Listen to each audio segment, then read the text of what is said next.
आपने खुद कहा कि 70,000 से ज्यादा टेस्ट आपने किए हैं। गुजरात के जो आंकड़े हैं उसमें संक्रमण एक तरफ, लेकिन जो मृत्यु दर है सर, वो घबराहट की वजह बन रहा है।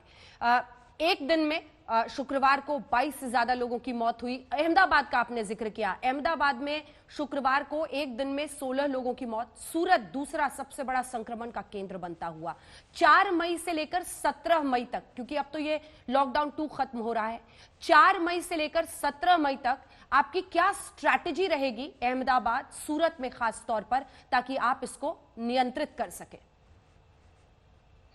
पहले तो मैं आपको अहमदाबाद की परिस्थिति का थोड़ा बता दूं कि अहमदाबाद में भी ये जो तबलीग जमात के लोगों ने यहां बेरोक टोक, मरकज के लोगों ने यहां काफी अहमदाबाद और सूरत में उन लोगों ने भ्रमण किया, अपनी ट्रैवल हिस्ट्री भी छुपाई और दूसरों को खुलेआम मिलते गए। और अहमदाबाद का भी आपको पता है कि 600 साल पुराना अहमदाबाद है।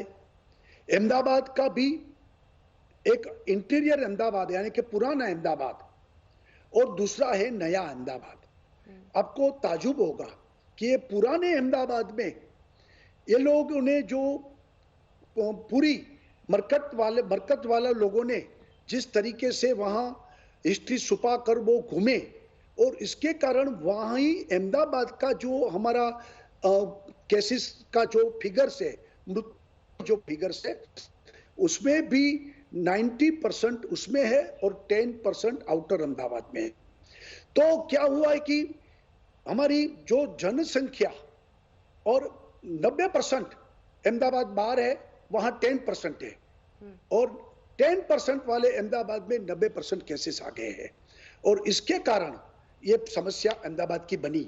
लेकिन हमने जरा भी समय नहीं बिगाड़ा और तुरंत ही, मेरे ख्याल से 14 अप्रैल से अहमदाबाद में ही कंसंट्रेशन कर दिया, और 750 टीम घर घर जाकर सर्दी, खांसी, बुखार जैसे जो लक्षण पाए गए उनको अलग अलग निकाल कर उनको हमने ट्रीटमेंट करवा दी।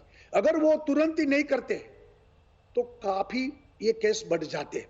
और आज मैं आपको बता सकता हूं कि अहमदाबाद की स्थिति को हम धीरे धीरे कंट्रोल कर रहे हैं, और पिछले 2-3 दिनों से अहमदाबाद की ये जो रिकवरी रेट भी बढ़ गया है, और जो मरीज आ रहे हैं सेंट्रल अहमदाबाद से उसका भी कम धीरे धीरे होता जा रहा है।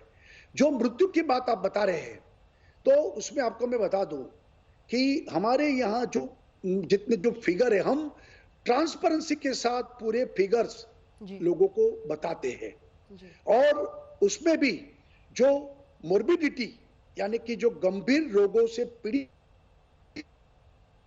85% ऐसे ही पेशेंट उनकी मृत्यु हुई है, क्योंकि 48 कलाक में ही हॉस्पिटल में भर्ती होते हैं, और कैंसर, हार्ट अटैक, लीवर की बीमारी, पुरानी टीबी की बीमारी, और ऐसे ही लोग का मृत्यु का रेट बढ़ रहा है।